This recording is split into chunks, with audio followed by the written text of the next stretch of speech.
ഇവാഞ്ചലിയും അനുദിന സുവിശേഷ വിചിന്തനം.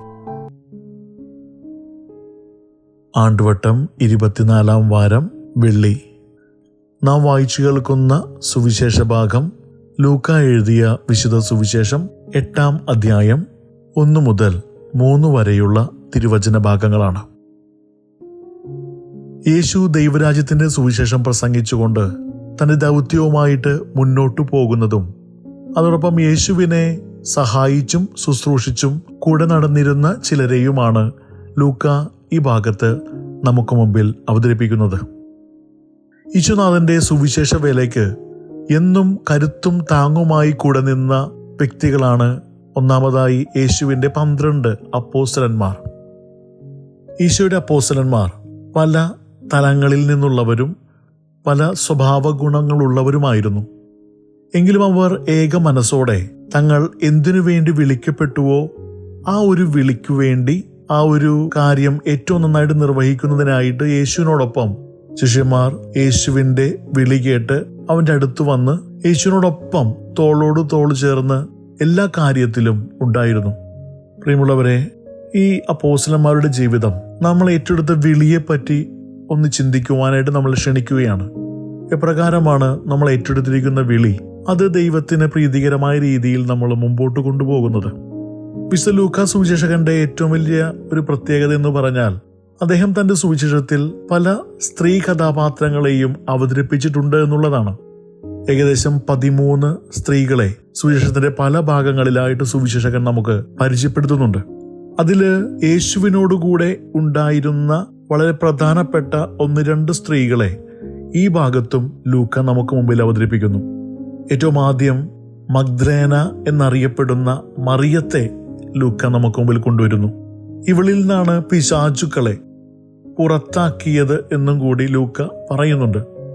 യേശുവിന് തന്റെ ജീവിതത്തിൽ ഏറ്റവും കൂടുതൽ അനുഭവിച്ചറിഞ്ഞ ഒരു വ്യക്തിയാണ് മഗ്ദലേന മറിയം. കാരണം അവളെ ബാധിച്ചിരുന്ന ശാരീരികവും മാനസികവുമായിട്ടുള്ള എല്ലാ പ്രതിസന്ധി ഘട്ടങ്ങളിൽ നിന്നും പരിപൂർണമായിട്ട് മോചിപ്പിച്ച വ്യക്തിയാണ് യേശു.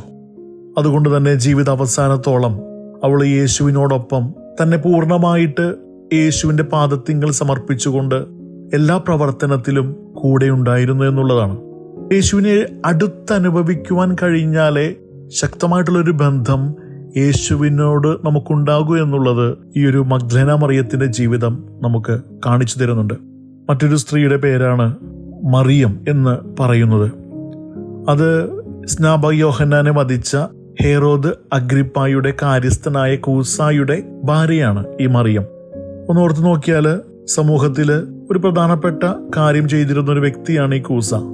അദ്ദേഹത്തിന്റെ ഭാര്യയും അതേപോലെ തന്നെ ഒരു പ്രത്യേക പരിഗണന കിട്ടിയൊരു സ്ത്രീയാണ്. പക്ഷെ അവൾ ക്രിസ്തുവിന് വേണ്ടി തന്നെ മാറ്റിവെക്കുവാനും സമൂഹത്തിൽ കിട്ടാവുന്ന ഉന്നത പരിഗണനയേക്കാൾ കൂടുതൽ യേശുവിന് വേണ്ടി പ്രവർത്തിക്കുവാനുള്ള മനസ്സ് കാണിക്കാനും മറിയം പരിശ്രമിക്കുന്നുണ്ട്. അതുകൊണ്ട് മറിയത്തിന്റെ ജീവൻ നമ്മളെ പഠിപ്പിക്കുന്നത് ഇതാണ്: എത്രത്തോളം വലിയ വ്യക്തിയാണെങ്കിലും യേശുവിനോടൊപ്പം ചേർന്ന് നിന്ന് ജീവിക്കുമ്പോൾ അതാണ് എൻ്റെ ജീവിതത്തിലെ ഏറ്റവും പരമപ്രധാനമായ കാര്യം, അതിലാണ് ഞാൻ ഏറ്റവും കൂടുതൽ ശ്രദ്ധ കൊടുക്കേണ്ടത് എന്ന് ഈ കൂസായുടെ ഭാര്യയായ മറിയം നമ്മെ പഠിപ്പിക്കുകയാണ്. അടുത്തത് സൂസന്ന എന്ന് പറയുന്ന മറ്റൊരു സ്ത്രീ ലൂക്ക നമുക്ക് മുന്നിൽ അവതരിപ്പിക്കുന്നു. സൂസനയെ പറ്റി അധികം വിവരണങ്ങളൊന്നുമില്ലെങ്കിലും സൂസനയും യഹൂദ സ്ത്രീകളുടെ എല്ലാവരുടെയും ഒരു പ്രതിനിധിയായിട്ട് നമ്മൾ കാണുകയാണ്. സമൂഹത്തിൽ വലിയ സ്ഥാനമാനങ്ങളില്ലാതെ നിസ്സാരവൽക്കരിക്കപ്പെടുന്നവരുടെ പ്രതിനിധിയായിട്ടാണ് സൂസന പ്രത്യക്ഷപ്പെടുന്നത്. എങ്കിലും അവള് തൻ്റെ നിസ്സാരതയിലായിരുന്നു കൊണ്ട് ദൈവത്തെ ശുശ്രൂഷിച്ചു എന്നുള്ളതാണ്. അപ്പോൾ നമ്മളുടെ ആ വലിപ്പമല്ല, മറിച്ച് നമ്മൾ ഏത് വ്യക്തിയാണെങ്കിലും യേശുവിന് എന്നെക്കൊണ്ട് ആവശ്യമുണ്ട് എന്നുള്ളൊരു ചിന്തയോടുകൂടെ യേശുവിൻ്റെ പക്കലേക്ക് കടന്നു വരുവാനായിട്ട് സൂസന്നയും മറ്റു പല സ്ത്രീകളും നമ്മളെ പഠിപ്പിക്കുന്നുണ്ട്. സൂസന്നയും മറ്റു പല സ്ത്രീകളുടെയും ജീവിതം നമ്മെ പ്രോത്സാഹിപ്പിക്കുന്നുണ്ട്. പ്രിയമുള്ളവരെ, ഈ ഒരു സുവിശേഷ ഭാഗത്തെ ധ്യാനിക്കുമ്പോൾ നമ്മുടെ ജീവിതം ഏത് തലത്തിലാണ്, ഏത് തട്ടിലാണ് നിൽക്കുന്നത് എന്നൊന്ന് പരിശോധിക്കാനും യേശുവിൻ്റെ ദൈവരാജ്യ പ്രഖ്യാപനത്തിൽ നമ്മുടെ ജീവിതത്തെയും ഒന്ന് പങ്കാളിയാക്കി മുന്നോട്ട് കൊണ്ടുപോകുവാനും നമുക്ക് പരിശ്രമിക്കാം. ദൈവമേവരെയും സമൃദ്ധമായി അനുഗ്രഹിക്കട്ടെ.